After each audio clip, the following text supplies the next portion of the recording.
Hello ಸ್ನೇಹಿತರೆ, ಶುಭ ಗುರುವಾರ. ಈಗಾಗಲೇ ಕರ್ವಾಲೋ ಪುಸ್ತಕದ ಬಗ್ಗೆ ಪೀಠಿಕೆ ಭಾಗ 1ರಿಂದ ಭಾಗ 7ರವರೆಗೆ ವಿಡಿಯೋ ಅಪ್ಲೋಡ್ ಮಾಡಿದ್ದೀನಿ. ಈ ವಿಡಿಯೋ ಭಾಗ 8. ಒಮ್ಮೆ ಕರ್ವಾಲೋ ಅವರು ದಾರಿಯಲ್ಲಿ ಹೋಗ್ತಾ ಇರ್ತಾರೆ. ಆಗ ತೇಜಸ್ವಿ ಅವರು ಜೀಪ್ ನಿಲ್ಲಿಸಿ ಮಾತನಾಡಿಸ್ತಾರೆ ಅವರನ್ನು.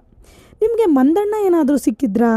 ಸಿಕ್ಕರೆ ನನ್ನನ್ನು ಭೇಟಿ ಮಾಡೋಕ್ಕೆ ಹೇಳಿ ಅಂತ ಹೇಳ್ತಾರೆ. ಆಗ ಕರ್ವಾಲೋ ಅವರು ಒಂದು ಚಮತ್ಕಾರ ತೋರಿಸ್ತೀನಿ, ನಮ್ಮ ಪ್ರಯೋಗಶಾಲೆಗೆ ಬನ್ನಿ ಅಂತ ಕರೀತಾರೆ. ಮಂದಣ್ಣ ಓದದೇ ಇದ್ದರೂ ಪ್ರಾಣಿಗಳ ಚಲನವಲನದಿಂದನೇ ಅವುಗಳ ಬಗ್ಗೆ ಮಾಹಿತಿ ಕಲೆ ಹಾಕೋ ಚಾಕಚಕ್ಯತೆ ಹೊಂದಿರ್ತಾನೆ.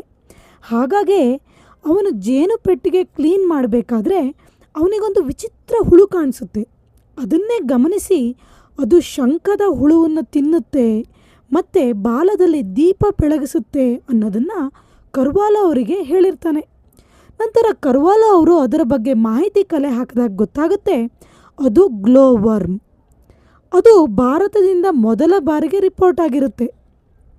ಆ ಗ್ಲೋ ವರ್ಮನ್ನು ಹಿಡಿದಿರ್ತಾರೆ ಈ ಬಾರಿ. ಅದನ್ನೇ ಸೂಕ್ಷ್ಮ ದರ್ಶಕದಲ್ಲಿ ತೇಜಸ್ವಿ ಅವರಿಗೆ ತೋರಿಸ್ತಾರೆ. ಅವರು ಸೂಕ್ಷ್ಮ ದರ್ಶಕದಲ್ಲಿ ನೋಡಿದಾಗ ಅದು ದೊಡ್ಡದಾಗಿ ಮೈಯೆಲ್ಲ ಕವಚದಂತೆ ಹುರುಪೆಗಳಿರೋದು ಕಾಣಿಸುತ್ತೆ. ಮತ್ತು ಅದು ಶಂಖದ ಹುಳುವನ್ನು ಅದರ ಕವಚದಿಂದ ಎಳೆದೆಳೆದು ತಿಂತಾ ಇರುತ್ತೆ. ಆದರೆ ಯಾವುದೇ ರೀತಿಯಾದ ಬೆಳಕು ಕಾಣಿಸಲ್ಲ ಅವರಿಗೆ. ಆಗ ತೇಜಸ್ವಿ ಅವರು, ಏನು ಸರ್ ಇದರ ಬೆಳಕು ಎಲ್ಲಿ ಹೋಯಿತು ಅಂತ ಕೇಳ್ತಾರೆ. ಅದರಲ್ಲೇ ಇರೋದು ತಮಾಷೆ, ಹಾಗೆ ನೋಡ್ತೀರಿ ಈಗ ಬರುತ್ತೆ ಅಂತ ಹೇಳಿ ಕರ್ವಾಲೋ ಅವರು ಒಂದು ಉಪಕರಣ ತಗೊಂಡು ಆ ಹುಳನ ಮುಟ್ತಾರೆ. ಆಗ ಜಗ್ ಅಂತ ಅದರ ಬಾಲದ ಕಡೆಯಿಂದ ನೀಲಿ ಬೆಳಕು ಬರುತ್ತೆ. ಸೂಕ್ಷ್ಮ ದರ್ಶಕದಲ್ಲಿ ನೋಡಿದಾಗ 2 ದೀಪಗಳು ಕಾಣಿಸುತ್ತೆ. ತುಂಬ ಆಶ್ಚರ್ಯದಿಂದ ನೋಡ್ತಾರೆ.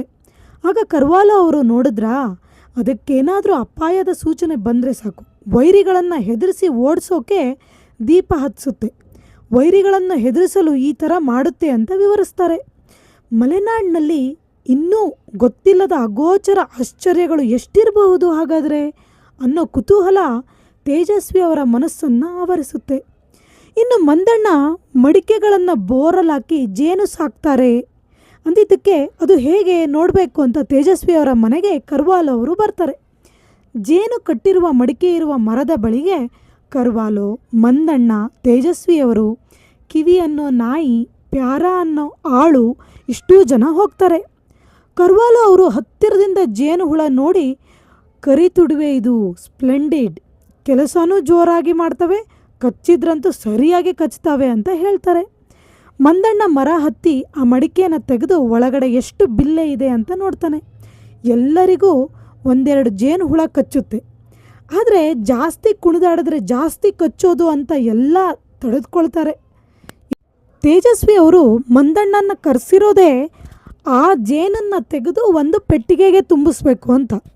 ಅದಕ್ಕೋಸ್ಕರನೇ ಮಂದಣ್ಣ ಹೇಳ್ತಾನೆ, ಈ ಬಾರಿ ನಾವು ಪೆಟ್ಟಿಗೆಗೆ ಹಾಕೋದು ಬೇಡ, ತುಪ್ಪ ಮಾಡಿದ್ದಾವೆ, ತುಪ್ಪ ತಗೊಳ್ಳೋಣ, ಒಂದು ಹಲ್ಲೆ ಅಲ್ಲೇ ಬಿಟ್ಟಿರೋಣ, ಆಗ ಜೇನು ಎಲ್ಲಿಗೂ ಹೋಗಲ್ಲ, ಮತ್ತೆ ಹಲ್ಲೆ ಕಟ್ಟಿ ತುಪ್ಪ ಮಾಡ್ತವೆ, ಇನ್ನು ಮರಿ ಮಾಡೋ ಸಮಯಕ್ಕೆ ಪೆಟ್ಟಿಗೆಗೆ ಕೂಡೋಣ ಅಂತ ಹೇಳ್ತಾನೆ.